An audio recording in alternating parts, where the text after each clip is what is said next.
Egyptian Adventure. Nadim and Anina came to play at Biff and Chip's house. Nadim had a book about the ancient Egyptians. "It isn't just a book to read," said Nadim. "It's a special sort of book." "It's a model book," said Nadim. He opened it to show everyone. "I get it," said Chip. "You press out the shapes. Then you fold and glue them to make a model." The book had lots of shapes to press out and fold. Nadim pointed to one. "Can you see what this will be?" he asked. "Of course we can," said Anina. "It will be a pyramid." Chip found some glue. Then Nadim pressed out the shapes and the others began to fold them. First, they made the pyramids. Anina had a difficult shape to fold. "This is a sphinx," she said. They pressed out some tiny trees and people. Biff glued them all onto a sheet of paper. It made a scene of ancient Egypt. The children were pleased with it. "I'm really pleased with the Sphinx," said Anina. At last, the model was finished. It looked so good they called Mum upstairs to have a look. "What a good job you made of it," said Mum. "I like the pyramids and the Sphinx." "The Sphinx was hard to make," said Anina. Floppy ran into the room. He didn't see the model on the floor, and he trod on it with his big paws. He knocked over a tree and crushed the Sphinx. "Oh, Floppy!" everyone yelled. Floppy looked unhappy. He knew he had upset the children. "Never mind," said Chip. "It wasn't Floppy's fault. The Sphinx looks even better than before." Suddenly, the magic key began to glow. The key took the children back in time. It took Floppy too. "It's not my day," thought Floppy. "First I get into trouble. Now it's a magic adventure."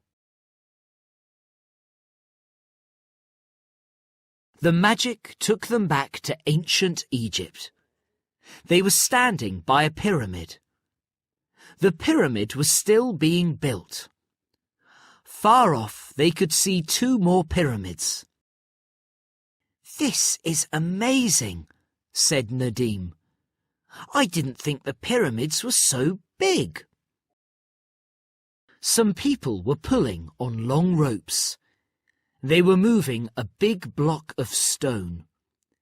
"That's amazing too," said Chip. "I didn't know the pyramids were made with such big blocks of stone." "Look over there!"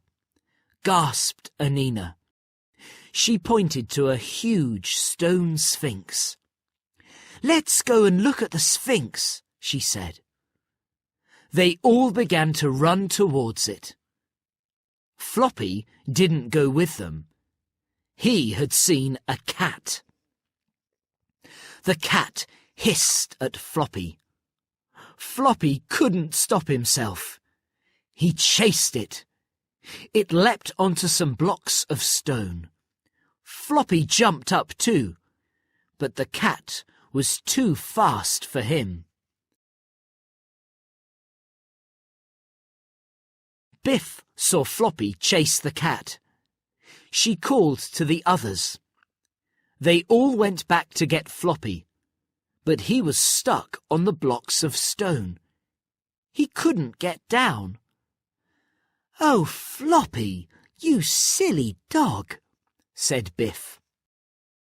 The children looked up at Floppy.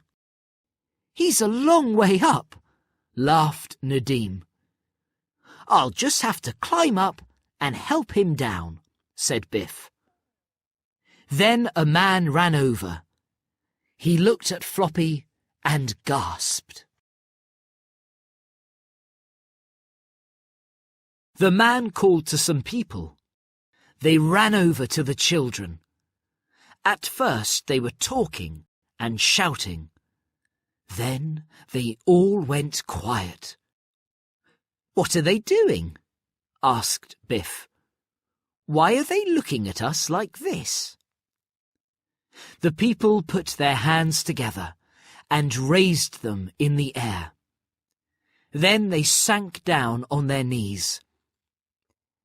"They are bowing to us," said Chip. "They must think we're important." "How strange," said Nadim. The people were not bowing down to the children.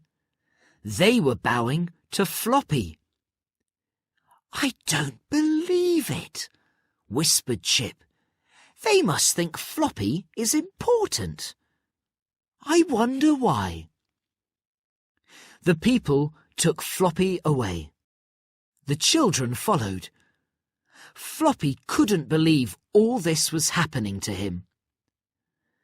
"A magic adventure is bad enough," he thought. "And now this?"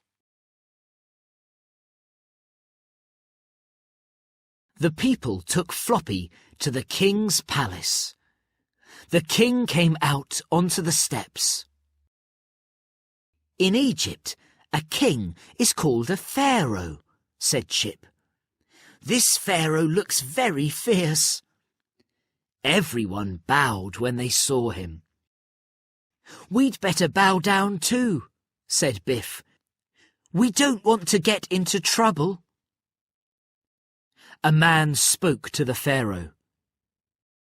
"Great Pharaoh," he said, "see what we have brought." "The yellow dog," gasped the pharaoh.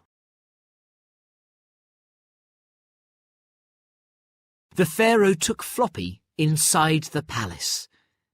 Then he clapped his hands. "Look after the yellow dog," he said. "Give him whatever he wants." Thought Floppy. "I'm beginning to enjoy this adventure." "I just don't get it," said Biff.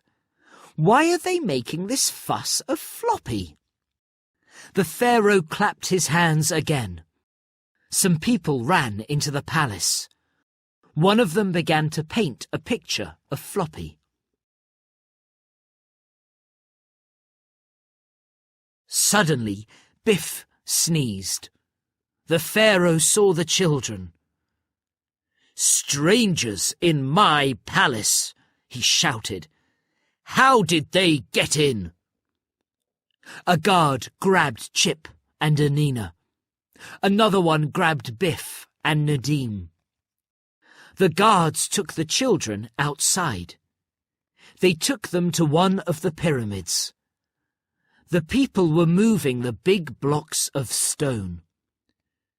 "You all look strong," said a guard. "You can work here." The children had to help pull one of the big blocks. They had to put rollers down to slide it along. "This is hard work," moaned Biff. "These rollers are heavy." It was time for a rest. The children had to drink from a skin bag. "Ugh," said Chip. "This water is warm, and it tastes funny too. I'd rather have an ice-cold can." The Egyptians were carving a giant stone block. The children had to pick up all the chips of stone that fell off. "This is hard work too," said Nadim. "It's no fun being an Egyptian slave." Anina looked at the carving. "I wonder if they are making a sphinx," she said. "A sphinx has the body of a lion, but that doesn't look like a lion's tail." That tail looks familiar," said Biff. The carving was finished. "I said it looked familiar," gasped Biff. "It isn't a sphinx at all. It's Floppy." At that moment, the Pharaoh came to see the carving. Some Egyptians carried Floppy. Suddenly, the magic key began to glow. Floppy jumped down and ran over to the children. "Come back, yellow dog," called the Pharaoh. "I'm glad it's time to go," thought Floppy. It was all getting too much of a good thing. "What an adventure," said Nadim. "I didn't like being an Egyptian slave." Anina picked up the model sphinx. "A sphinx has a lion's body and a man's head," she said. "But this does look a bit like Floppy."